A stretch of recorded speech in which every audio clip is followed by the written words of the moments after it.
All right, everybody, welcome in. Concrete Jungle New York Baseball Podcast. Back after a week hiatus because, well, the 4th of July, America. Coming to you guys live from the third floor, North Park Building, Seneca Falls, New York, FingerLakes1.com. I am Paul Russo. Alongside me, as always, to my right, Kyle Evans. Man behind the scenes, Nate Sharman. Good to be back with you boys in the studio. Good 4th of July for y'all. Hang out, have some hot dogs, burgers, whatever you're fancy, I suppose. Oh yeah, it was great. I'm so glad to be back here. Yep, Paul, couple Jenny Kolsch's, couple hot dogs. Mm-hmm. That's a good way to spend the 4th of July weekend. Expect nothing less than from you, Mr. Rochester. Forgot a rare Pirates win. We'll get to that. You were in attendance for a Yankee games at least over the weekend. Yeah, nice doubleheader. Yeah. Long day of baseball. Mm-hmm. Enjoyed it, except for getting burnt. How you feeling? I know you're looking better than you were on Monday or Tuesday at least when we saw you at least here in the office. But you feeling a little bit better? Yeah, I can finally sleep without it burning every night. No. Just think about immediately when you get into bed and the sheets just touch you, and it's like, ooh. I had a buddy in college one time. They went on spring break down to Florida, and he fell asleep on the beach, and the bottom of his feet burned. Ooh. Ouch. Yeah. Imagine Kyle Evans on Tuesday night had to go to sleep with that and think about how this team lost to the Pirates. It was a rough night, to say the least. But yeah, obviously we'll touch on the Yankees series. They split with the Pirates. The Mets took a series from Cincinnati, and we'll touch on that obviously. And then the local teams, Rochester, Syracuse, full slate of baseball that we'll jump right on into. Coming up. So we'll try and also I'll do this quickly here. Obviously coming up, we got the All-Star break coming up here, and technically, what is it now? I guess 10 days, right? Whatever technically it would be. Give or take-ish. Or no, a little bit more than that, I guess, I suppose. But I forgot that they kicked the All-Star break a week out this year because of Rob Manfred and the lockout. But we'll discuss it some point next week. I don't know if we'll do it Monday. I don't know if we'll do it Thursday. I think it depends kind of how this series, at least for the MLB teams, kind of play out. But we'll do our All-Star ballots at some point next week, who we feel personally should be in. So, Yeah, the game's on the 19th Yeah. and the Derby's on the 18th. yeah. So, and we'll also, I think that Monday because the Home Run Derby obviously is a Monday, I think we'll have some fun with that as well that day, since obviously there won't be a ton to talk about overall, some fictional fun stuff. But either way, we'll jump right into what everybody comes here for, and that's baseball talk of the current form. We'll start with the Yankees. At least game recap-wise, we'll be able to crank this one out quickly than some others. But Tuesday, only a 2-game series in Pittsburgh. So Tuesday, Pittsburgh 5, the Yankees 2. Jose Quintana turning back the clock, picks up the win. 2-4 on the year now, a 3.33 ERA for him. He's actually done sneakily well. I guess he'd be the Francisco Liriano of this decade for the Pirates if this continued. Lost former Pirate Jameson Taillon. Second loss on the year, 9-2, still a 3.63 ERA. Still a very good year for him. David Bednar pick up the save for the Pirates out of the pen, his 13th on the year. Your top Yankee performers, Isaiah Kiner-Falefa went 3 for 4.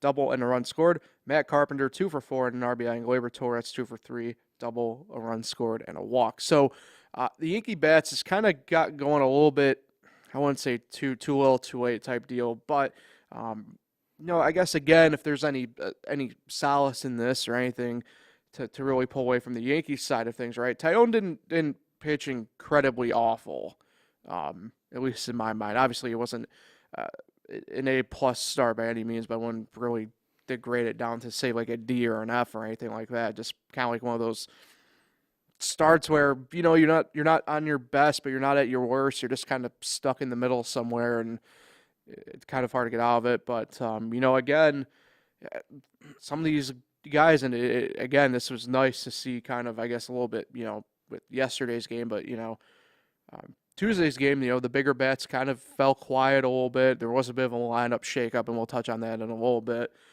But, again, guys like IKF, Matt Carpenter stepped up, and Gleyber, again, getting lost in the shuffle with the way Judge and Stanton and Rizzo and the bigger guys have been all year has been Glaber. He again had a really good offensive day at the dish on Tuesday, but the small guys, the scrappy guys that we have on the team really stepping up, at least on Tuesday, at least provide some sort of offensive output. Yeah, it was really good to see the bottom of the order kind of produce a little bit offensively. It was just kind of a rough day with runners in scoring position. They went 2 for 9. They had a lot of traffic on the bases throughout the game. They just couldn't get that big hit to kind of come through and make it more of a tight game. And Pittsburgh just pulled away at the end, and it's just a rough loss. Go ahead, Nate. I'll allow you to do it. Yes, it felt good, especially watching This was not what I was talking about, though. the applause for. I was gonna wait to talk about Joey Gallo in the next game, but I was giving him the lane for the poverty franchise joke. no, I don't have that joke. It was nice to watch that game, especially in a bar full of Yankee fans that night. Jack Sawinski hit that bomb to right center. A lot of silence was going on. Jack, baby Jack. A lot of silence was going on. I'll say this, and before we jump into Wednesday's game, which will contradict what I'm about to say, this Pirates team, really, to be fair, the offensive line the past couple of years has been really good. It's just that their pitching has been such more or less rock fighting with each other that it tends to be a little bit debatable at times. And this year's weird. I mean, they do have some pitching, but it's kind of like if the pitching's on, usually the offense isn't there, or vice versa for them anyway. Here, I'll make an excuse real quick. Okay. They only lost because Anthony Rizzo wasn't in the lineup. Sorry, I had to make a quick adjustment down there. Yeah, so obviously you mentioned that. We'll touch on that, though, in a quick second after we get through last night's offensive bombardment by the Yankees. 16-0 victory. Luis Severino picks up the win, moves to 5-3 on the year. ERA now dips a little bit more to 3.11, where it was a couple weeks ago. Mitch Keller, the loss, 2-6, 5.21 ERA. Really, Keller was able to kind of keep the Yankees in check. It wasn't until really they got to the bullpen where the for real stuff hit the fan. Severino went 6 innings, 4 hits, and 3 strikeouts for him. Aaron Judge, 3 for 4, home run, double, walk, 4 RBIs, run, scored, stolen base, and much to your chagrin, Kyle. Aaron Hicks, 2 for 2, a home run, a double, 4 RBIs, and 2 runs scored. But that being said, like I say, the top performers we pull from, what the MLB says were the quality performers of the day. But for the Yankees, you could certainly go down the line and take your pick of who your top performers could have been. Yeah, last Joey night. Gallo wasn't a quality performer despite going yard. The guy, I don't know how they continue to run him out there. I've said it over and over again. But, yeah, Joey Gallo did homer. Gashioka homered. Donaldson homered. Just a lot of guys. I think they hit a total of 6 last night. Yeah. So. And the thing with last night too is, and this can be our another point of discussion, because I know me and you, Nate, were actually talking about a little bit before you even got here, Kyle, a little bit, and this is a thing that's been brought up now over the course of really the past, I'd say going back to 2019, so about the past 4 collective seasons or so, when it comes to position players pitching and where do you draw a line and stuff like that, but look, it's tough. I mean, you can't. Baseball's the one sport, and I say this from, I guess, obviously, kind of the knowledge of the game and being kind of all around it in pretty much every role you can think of. Baseball's the one sport where you can't hide. There's really no way. At some point, you're due to come up in a spot or something like that, and there's no place to hide. You're always involved. It's not like basketball where you can kind of stash a guy away in the corner if he's only really good on defense but not good at offense type stuff. That being said, you can't expect, I guess, an offensive batter or a batter, right, to just go up there and just not swing. At the same token, the Pirates are in a tough spot. Obviously, the game's out of hand. You don't want to hurt an arm already out there. That tends to be why you see the position players out there in routes like this for the most part is, you don't want to burn one of your actual pitchers up for any reason other than, well, we just need a guy out there.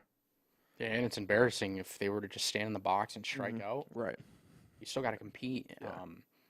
And honestly, like it's their fault for falling that far behind. I mean, don't fall that far behind, and you wouldn't have to throw in a position player.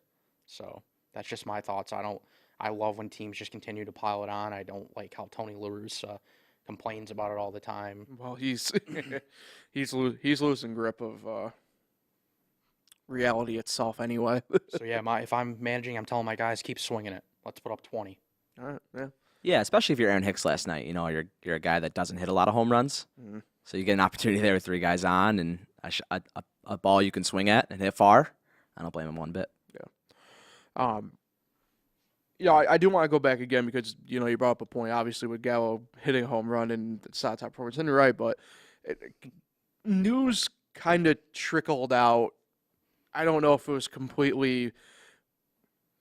I don't know if it was a necessarily meaning to leak this information / it just leaked out. It's being reported that at this point the Yankees are gonna give Carpenter probably some innings in the corner outfield spots to just get his bat in the lineup over Gallo's at this point, just to try something else. I know over the course of the past week I've seen a couple different things, and obviously they're 2 completely different players, right? But I have seen LeCastro's name brought up again, just more or less to get a different bat in the lineup. Obviously, LeCastro's not a power guy, right? We know what he does. He's a slapper runner, but at the very least, he's getting the ball in play in this scenario, which is something that Gallo clearly can't do. I don't know how Miguel Andujar's still down there. Yeah, after he's raking the way he is. I think that one goes a little bit deeper, and it's actually he's probably part of maybe the equation, just in a different sense. I think what's tough is a lot of the outfield guys that could be available via trade, and this doesn't just go for the Yankees, it goes for anybody who's probably going to be a buyer at the deadline. A lot of the outfield guys who were probably going to be available, the teams that they're on are kind of hanging around at this point, and that's what would make it tough to do. The one name I have seen pop up, and it's cooled off over the course of the past couple of days, is Benintendi. Yep. But the Royals are going to justifiably so. I mean, he's having another really good year. Justifiably probably ask a fairly hefty price for him in return. That being said, I think the Yankees, at least outfield-wise, might have to kind of come from within a little bit to find a scenario. But, I think it's Matt Carpenter only has 40 innings or something like that in the outfield in his MLB career. Look, he's a very good player. He's nowhere near what he was at his peak, 6, 7 years ago. Andujar, right, in the outfield. Well, and that's the thing, right? I mean, I don't think Carpenter's going to put you in a bad spot the way Andujar probably would. I do think probably either one of them would be vast improvements, at least in the everyday lineup over Gallo. Bottom line is you've mentioned, not to interrupt, but you mentioned obviously Andujar really done well at AAA. The week stint he had up at the big leagues at the beginning of June was really good anyway, too. I think it was like he slashed 280, 340-ish, and I can't remember what his OBP was, or slugging was at that point, but he's been on one this year. I mean, he's had a really good year. The fact that he hasn't been up, I think, I can't say I'm surprised in that sense that this has kind of been the Yankees' MO with him the past couple of years, and now he's justifiably upset, but go ahead, take the floor. I was just going to say, the bottom line is the Yankees have options, Yeah. but they continue to just do the opposite. Like, even Estevan Florial, he just won AAA Player of the Week. He's hitting like 330 over his last, 20, 30 games. Yeah. And they just continue to run him out there, and it's just like, when is this going to stop? Like, you have options. It's not like you don't have anyone. And I don't want to keep harping on it, right? Because, I mean, the fact of the matter is Gallo's really been the only, I guess in terms of the full length of the season so far, really has been the only negative portion of the season in that sense. I thought Pinstripe Alley who's SB Nation? Whoever the Yankee account for it. Alley, right? Yeah. Yeah. They brought up a good point yesterday on Twitter. Somebody, when the Yankees were up 16-0, literally replied to one of their tweets about, like, if Gallo strikes out here, we should just DFA him on the spot. And they brought up a good point. Look, we're up 16-0. Like, why are we just harping on Gallo at this point still? Like, we know what it is. Just, you have to take the good with the bad in the situation to a degree. And that's true. I think, we are just bashing on this guy at this point. And to be honest with you, he's a good player. I don't want to sit here and I like the guy. Again, yeah, I like him too. I just think, to me, it feels like it's going to be like a Sonny Gray situation. Wherever he ends up going next, he'll go back to what his peak probably was, like Sonny Gray did with Cincinnati. Yep. And that's the part that sucks. Like, I think he's a really good player. I know he's a really good person. Like, it's just in a tough spot right now. And you can tell he's trying. He's not getting results. And when you're not getting results, it's tough. And that doubles down. I mean, like baseball, I know I can speak from experience on this. You can speak from experience on this. Baseball's the one sport, man, where, one thing and you can let that domino more mentally than any other sport because you just start overthinking the situation. Yeah, there's definitely a New York element to it too, I would think, Oh, right? no, that's what I'm getting at is, he's, it's the pressure of it, right? I mean, he's grew up a Yankee fan, right? There's a lot of the jokingly stereotype things that we did with him, right? I mean, at the start of when he first came over from the Rangers last year with Rizzo, they had the Italian storefront shirts going, stuff like that. And now, coming this year, he's just in a tough spot. Yeah, it's a good thing that the Yankees are, really good this year because if they weren't, this would be a much bigger storyline. Mm-hmm. People would be talking about it all the time. Like, this is a major problem. I mean, yeah, it's a problem right now, but it's actually not a major problem because the lineup's just insane. Yeah. All right, let's jump into the news and notes before we get to the Red Sox series. First baseman Anthony Rizzo was scratched from the lineup Tuesday night with lower back stiffness. He is considered day-to-day, was held out of the lineup last night. Backs are tough. I mean, you're day-to-day pretty much anyway with them, the way they are once you have an issue. But all things considered, I know Boone said he probably expects him back in the lineup at some point over the weekend. Just kind of taking it easy with him. No sense in rushing. Jonathan Luisaga threw a 25-pitch live batting practice session Tuesday at the complex in Tampa.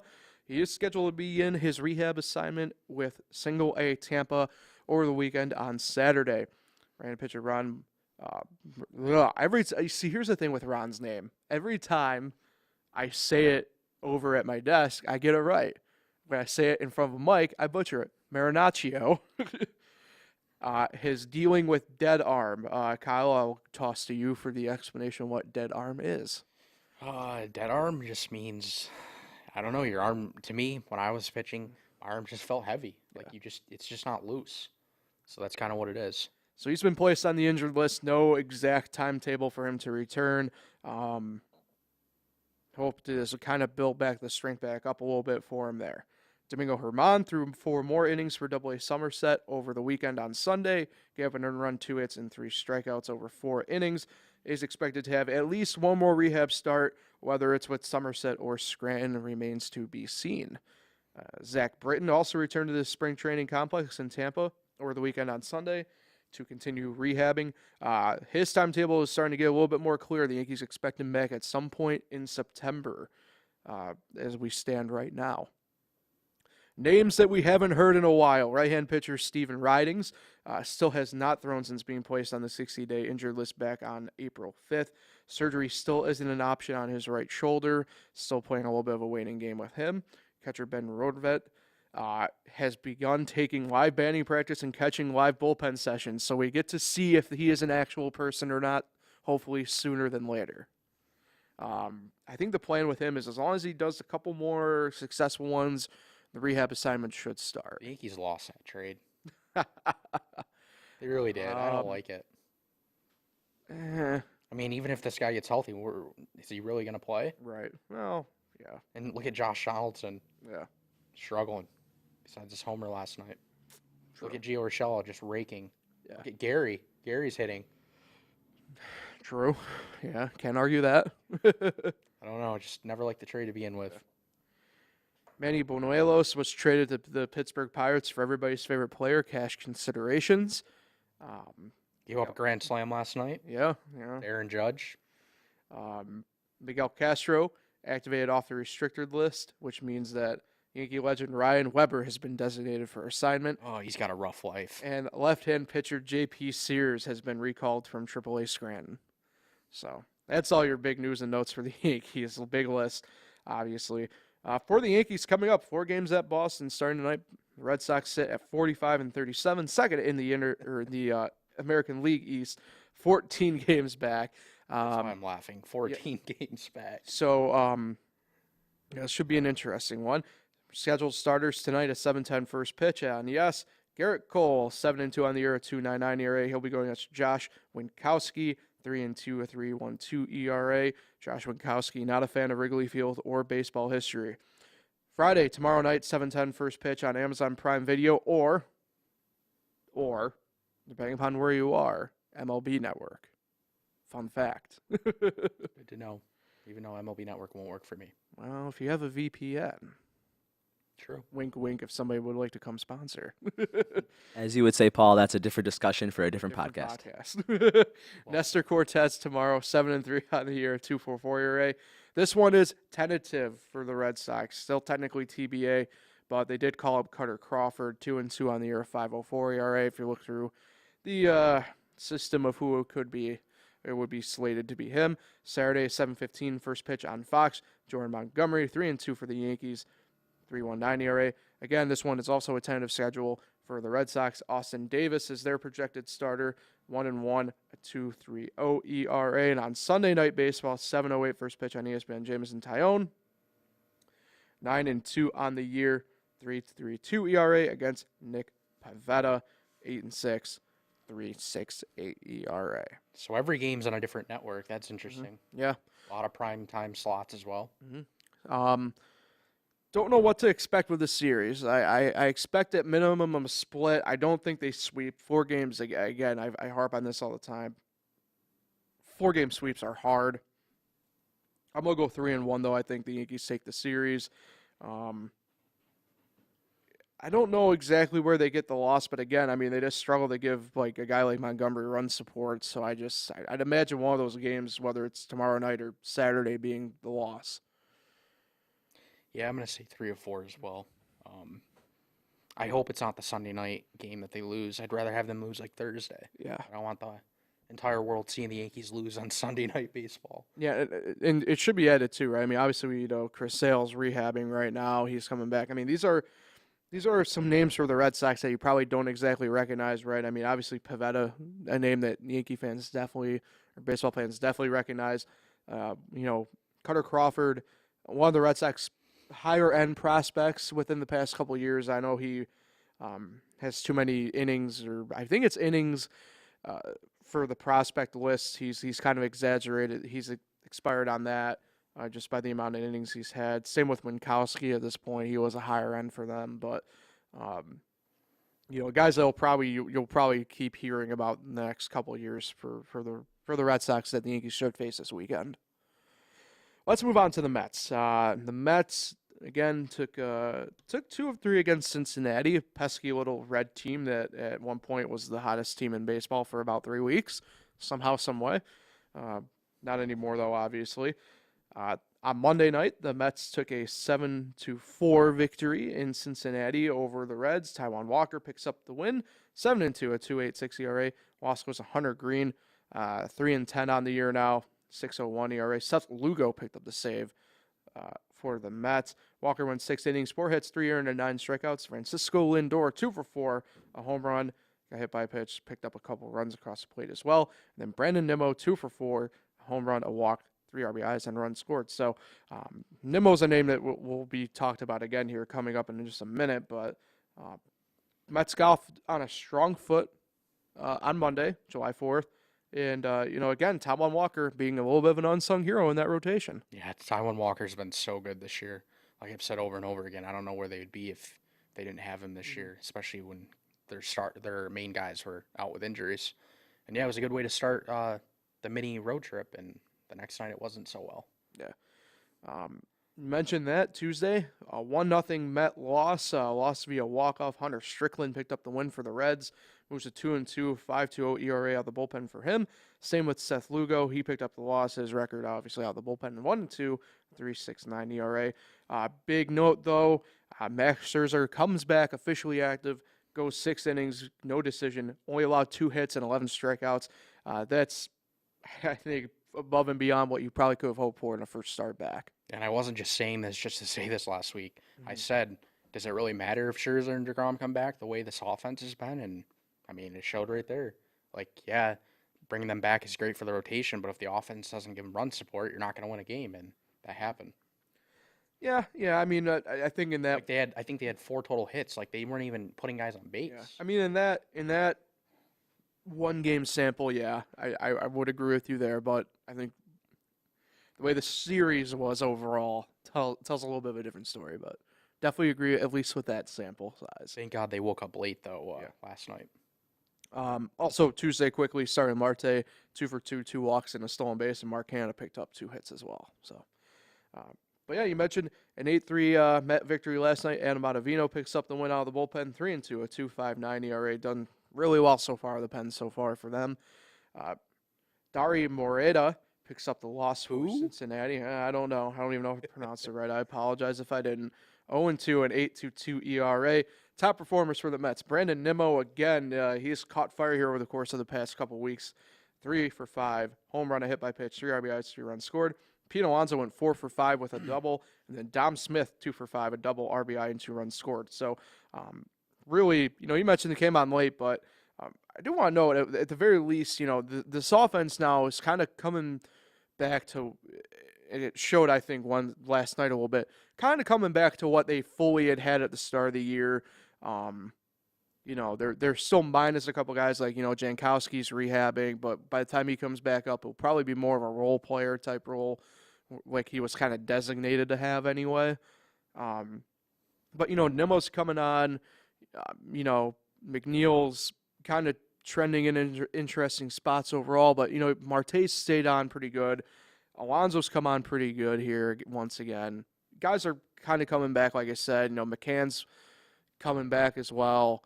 I'd expect the offense to really just more or less be on the up and up at this point. Yeah, the issue honestly has been runners in scoring position. Before the 9th inning last night, they had 2 runs on 11 hits. How do you have 11 hits and just 2 runs, especially against that pitching staff?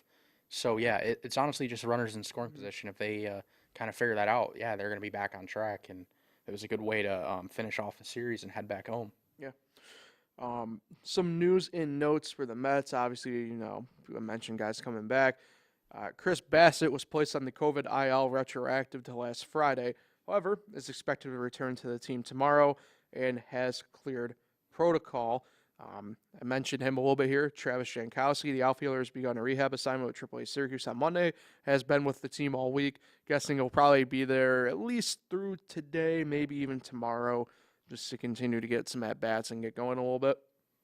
More good news. Right-hand pitcher Jacob deGrom has made his first rehab start with the single-A St. Lucie Mets. That occurred on Sunday. Topped out at 101 and struck out 5 of 6 batters faced. Jeez. Is slated to pitch again on Saturday. Is that guy human? My God. Well, yes. But also, Trevor May threw his first bullpen session on Saturday. Plan is once again throw another one here within the next couple of days. Make sure everything's still good before jumping into rehabs. Colin Holderman was recalled from AAA Syracuse, and left-handed pitcher Chasen Shreve was designated for assignment. And I wanted that move last week if I were the Mets, and it finally happened. Yeah, that's unfortunate. I'm guessing. I like the guy. It is of note though that they do only have one left-handed pitcher now in the bullpen though, with Yoli Rodriguez. So, be interesting to kind of see what happens. I'd say at that point. Shreve will get a job soon for sure. I mean, he always does. He's good. This rough spot, and I mean, you can never have too many lefties. Probably be a minor league deal with the New York Yankees. I wouldn't say no. I mean, I liked him when he was with the Yankees. Yeah, me too. So, and I've liked him since. I mean, again, lefty, crafty, doesn't throw hard, but crafty. I actually did an interview with him. Really? It's one of my first interviews with my account. Yeah. Nice. All right. For the Mets coming up this weekend, much like the Yankees, a 4-game series, but they're home against the Fightin' Fish, Miami Marlins.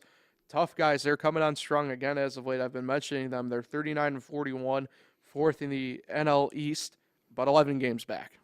Tells you all you need to know sometimes about standings. Again, a Thursday through Sunday matchup. There tonight, 7:10 first pitch on SNY. Daniel Castano picks up the start for the Marlins. He's 1-1 on the year, 2.42 ERA. Trevor Williams gets the nod for the Mets. He's 1-5, 4.34 ERA. Be interested to kind of see what happens there tonight. Tomorrow night, Friday, 7:10, also on SNY. Pablo Lopez, 5-4, 2.97 ERA against Chris Bassett is scheduled to pitch tomorrow. Just an FYI to everyone. Could change still, admittedly, but it is expected that he'll get the start tomorrow. 6-5, a 4.01 ERA. On Saturday, a 4.10 first pitch on SNY. Braxton Garrett, the nod for Miami, 1-3. A 4.25 ERA against Carlos Carrasco, 9-4, 4.64 ERA. And then on Sunday at 1:40, first pitch on your local Picks affiliate, Sandy Alcantara, 9-3 on the year, a 1.82 ERA against Taijuan Walker, 7.2, and a 2.86 ERA. It's too bad they're gonna have to end the series against that guy. That guy's been insane this year. Well, they're also, obviously we know about Sandy, but Pablo Lopez is, I know the record says a little bit otherwise because it's 5-4, but I mean, he's just as, I don't think he's as good as Sandy, right? But he's just as impactful as Sandy is for the Marlins. Yeah, and this Marlins team, I just looked, they're 7-3 in their last 10, and they're only pesky. 3 games out of a wild card. I've been saying for the past couple of weeks, man, they're a pesky little team. And they're doing this, and they're doing it without Jazz Chisholm. He's still on the IL with a back problem. So We have to go back to this meeting with Don Mattingly. yeah, or minus Don That was Mattingly. a joke. Well, yeah. I'm not a big. Fun fact: I'm not a big Donnie baseball guy. I guess it woke the team up a little bit. Yeah, it's true. This is tough one. I definitely don't think the Mets sweep. I think it's either a split or 3-1. The tough spot here is I don't know how far along Trevor Williams will make it tonight, so I'm gonna go split. I feel like that's the safer play. I think they're going to split. Yeah, I'm gonna go split too. Oh, you're oohing and eyeing me, and then you're split. I just didn't think you would say that about the New York Mets. Well, it's tough, and I don't like bashing on Trevor Williams, but man, they just throw him in these spot starts. I think only because they just need a guy out there sometimes. Yeah, I think they Which lose. I mean, obviously, right baseball, you need a pitcher to play, but I mean, he was brought over to be a long relief guy, not really get these spot starts. Yeah, I think they lose Friday and Sunday. That's my guess. I think it's tonight and Sunday for me. That's what I'm going with anyway. I don't know. We'll It's see. baseball. Remains to be seen. Our guess really don't mean anything. Our guess would be as good as anybody else's. All right, let's head down to the farm for the final few moments here. Both Rochester Red Wings and the Syracuse Mets are on the road this week. Both return home, though, next week, but obviously we'll preview that on Monday. Start with Rochester. 42-38, fifth in the International League East, but that's a bit deceptive because there are 4 teams currently tied in first place in the International League East. The Rochester Red Wings are 1 game out. That's such a tight division. I believe it's I believe it's is it Lehigh Valley? Durham is in first. I know Durham, Jacksonville, Lehigh Valley. Lehigh Valley, Buffalo. I can't remember what the 4th team was, but there are 4 teams tied. Like, it's just The Who absolutely Sox. crazy. Is it the Who Sox? Yeah. Well, it's absolutely And then Buffalo, and then Rochester. it's absolutely nutty that how tight the International League East is. And I think even- it says a lot about how far along it from the start of the year that we've become, and really you see with a team like the S-Mets, and we'll touch on them obviously in a minute anyway. Yeah, and even Scranton has kind of caught up a bit. Yeah. They kind of fell way behind early, and Right. they're right back in it. For Rochester, though, July 4th, Monday. Usually, minor leagues, right? We've said throughout the year, Mondays usually they're off day, their travel day. But with July 4th being Monday, they played Monday. We're off Tuesday. This was across every division, as far as I know, anyway. That was good that they did that. Yeah. I like that. Agreed. Especially since I know some teams didn't have that chance with Memorial Day. So on Monday, though, Lehigh Valley a 5-1 victory over Rochester. James Marvel picked up the win, moves to 3-6 on the year. Jeffrey Rodriguez, the loss for Rochester, 1-2 on the year now for him. That was out of the bullpen. Carson Teal got the start for Rochester, no decisions.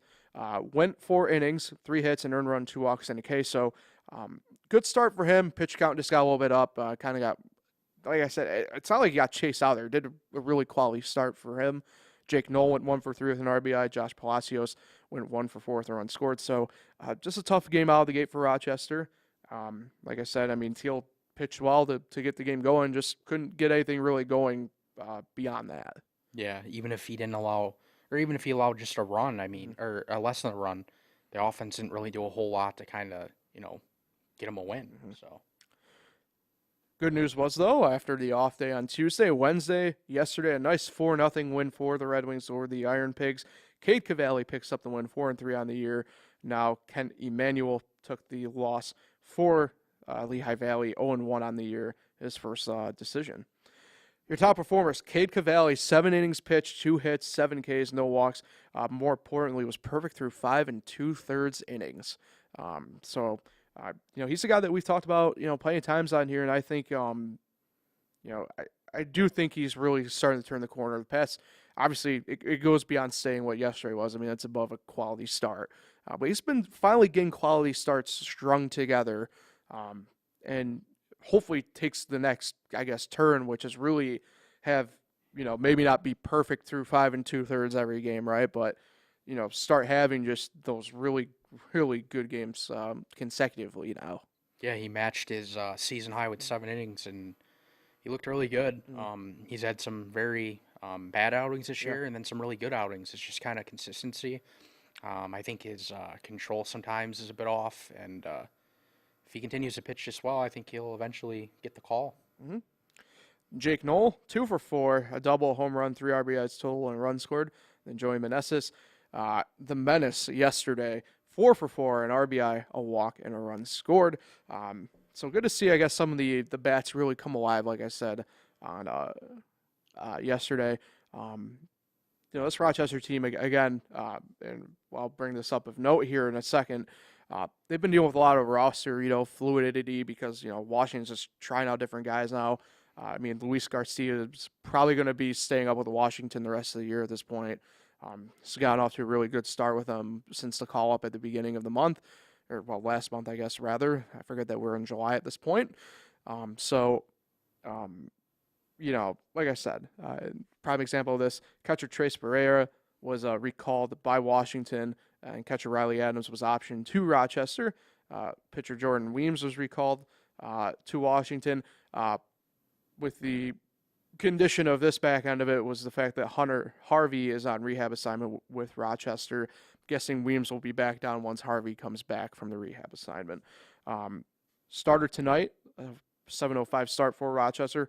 Corey Abbott, he's looking for his first win with the Red Wings this year, 0 for 4. Against TBA for Lehigh Valley, they do some really weird stuff, the Iron Pigs. It's confusing, but I know, Kyle, you got a couple of the others, at least tomorrow's starter for Rochester, correct? Yeah, I believe it's going to be Annabelle Sanchez. Okay. I believe that'll be his 3rd rehab start. So I think they're just really giving him a lot of starts before they send him back. Yeah. Let's see right here. Mm-hmm. Yep, it is. So, yeah, probably one more or so for him, and just get the legs going a little bit for Annabelle. He's guy that can certainly eat up innings if you needed him to, and that's probably more or less what they're doing at this point. I think they're trying to stretch him out a little bit. Yeah. If I remember right, he hasn't really gone that many innings in his first 2 starts. Right. Moving on to the S-Mets, Syracuse Mets, 34-46 on the year, 9th in the International League East. But like I mentioned, really they aren't sitting incredibly too far back at this point. 9 games. They've been slowly but surely eating the lead out. Kyle, I think you mentioned it, 6 of 9? Yep, 6 of 9. They've really, again, they've come on pretty good as of late. In Buffalo this week, on Monday, July 4th, picked up the win, a 4-3 victory. The pride of Frewsburg, Connor Gray, picks up the win, 4-3 now on the year. Kyle Johnson, the loss for Buffalo, 2-2 now for him. Steve Nogasek picks up the save, his 4th. Connor Gray, 5 innings pitched, 5 hits, 2 earned, 2 walks, and 3 strikeouts. Kasuki Katu picked up double and a home run, a couple RBIs, a walk, and 2 runs scored, going 2 for 3 on the day. And a name that we'll mention also in a couple minutes here, Francisco Alvarez picked up his first hit as a AAA player, 1 for 3, an RBI and a walk as well for him. So really setting the table up nicely to get the week going with a nice victory for the S-Mets. And then yesterday on Wednesday, played a doubleheader. Game 1 was in the afternoon, a 9-4 victory. Thomas Apucky picked up the win, moves to 2-5 in the year, and Andrew Moore the loss for Buffalo 0-1. Top performers, Apucky went 5 innings, 4 earned, 3 walks, 6 strikeouts. Really good start for him. And then it was quite the literal power play by the S-Mets in Game 1 yesterday. Travis Blinkenhorn had 2 home runs. Then Devin Marrero, Khalil Lee, Kato, Travis Jankowski, and Mark Ventos all picked up home runs each. So the power was on full display for the S-Mets in Game 1. How do you allow 7 home runs in a 7-inning game? Hey, it's 1 inning Game of a doubleheader. Yeah, quite the power surge I would say. And then they went back to back to back in the 4th inning, I believe. Marrero, Jankowski, and Cato. Yeah. So that was crazy. Game 2, not as fortunate. 6-4 loss. Joe Biagini picked up the win for Buffalo. 3-2 on the year for him now. Mikel Otanes, the loss, 3-1 for Syracuse. Save goes to Tyler Saucedo, his first on the year for Buffalo. Your top performers, Mark Ventios went 2 for 4. Kramer Robertson went 2 for 3 with a solo home run. And Nick Palmer also hit a home run, going 1 for 3 on the day. So, look, at the very least, and this is something I do want to bring up here, and we can discuss this a little bit, was the fact that Syracuse finally, this offense is really just in a stride. I went to the game last Thursday night up at Syracuse. It was a good time. Preface it with that. They've done a really great job. I hadn't been there post-pandemic, as I call it. The renovations that they've done there are just absolutely killer, by the way. If you haven't been up there, get up there. I know, we talk about Frontier Field a lot here, but MBT Bank Stadium, fantastic job. I can't recommend, by the way, the bar out in left field. You could stand there and literally watch the whole game. Fantastic view. But look, this offense finally just getting consistency out of themselves, and it's finally pulling themselves to me really over the top. It's tough. I mean, we talked about it here a couple of different times, but I know the start of the year it kind of put them behind the 8 ball. But look, you carry the momentum a little bit. Some of the guys obviously come back to Syracuse next year anyway. Coaching staff will probably come back next year anyway. But as long as they carry that momentum, it could always carry next year. But like I said, they certainly aren't quite out of it just yet. But really, kudos to this offense. They're finding their stride. And look, the pitching is also vastly improved. It's just that, you can only do so much pitching-wise sometimes when your offense isn't behind you. Yeah, just look, since the beginning of June, they've won 19 of 32. Mm-hmm. That's pretty damn good considering they have 34 wins. Right. So a lot of their wins have come since the beginning of June. Yeah. So some news and notes. He's listed as a left fielder now, but I know he's been playing some infield as well and DH. But infield outfielders, I'll call him Daniel Palka, was put on the temporarily inactive list. Right-handed pitcher David Griffin was assigned from AA Binghamton. Second baseman Luke Ritter was assigned to AA Binghamton from Syracuse. Outfielder Quinn Brody was assigned to the Florida Complex League Mets from Syracuse. Catcher Nick Meyer was assigned to AA Binghamton. Left fielder Terrence Gore, Royal legend, was assigned to Syracuse from the Complex League Mets. Shortstop So Wei Lin has been activated. And catcher Francisco Alvarez was promoted to AAA Syracuse from AA Binghamton. Alvarez, one of the top prospects for the Mets. Really looking forward to seeing what he can do. I know Jake Mangum is on the injured list right now, but kind of figured, right? I mean, slowly but surely, these young guys would probably be coming up from Binghamton. It's where a lot of the top-end prospects from the Mets were stashed this year. I know Beatty's still down there, but Alvarez is a really good catcher. Kind of A-plus all around in a lot of categories. Obviously, impact right away on Monday. Picked up his first career AAA hit and RBI. He's going to be really good, I think. And I'm excited to see what he can do in Syracuse. I'm excited to see him play in Syracuse. Not often that you get prospects like him, especially catching wise, nonetheless, right in your own backyard. Yeah, and the good thing is they promoted him early enough, so we could, if you want to go out and see him, you got a couple of months to do that. A lot of games still left, and yeah, it's gonna be interesting to see how he does. And eventually, with the Mets when they call him up, it's gonna be great news for them. Yep. I know for the rest of the weekend, both Syracuse and Buffalo are TBA on pitching, but tonight's a 7:05 start rather in Buffalo at Saline Stadium. So, like I said, both are home, both Rochester and Syracuse home next weekend. Can't remember who Rochester's playing, but I do know for the first time in history, Syracuse will be hosting the Jacksonville Jumbo Shrimp. So, get out. I know it's the Marlins. Hey, if you aren't sick of any Marlins stuff, that's the Marlins AAA team that they host next week. So, should be exciting stuff there. About does it. Yeah, that's it for Concrete Jungle this week. Any big plans for the weekend, Kyle? Nothing? Anything? Nothing. Next weekend, definitely go to Yankee Stadium. Yeah. But Nate, anything over there for you? We'll get up to the Newark Pilots game tomorrow night. That's true. Me and you on the call. taking on the Niagara Power should be a good one Yeah. at Colburn Stadium. Looking forward Yeah, I to just hope- Colburn Park. Colburn Park Stadium, it's all the same thing. Hopefully it's a 9-inning game for you guys and not like 6 innings. We'll see. Concrete Jungle, New York Baseball Podcast, produced by Nate Sharman. You can catch up anytime, watch us live on YouTube or watch After Effect on YouTube. Watch and listen on Spotify or listen on Anchor. Collins, I'm Paul Russo. We'll talk to everybody on Monday. Awesome weekend.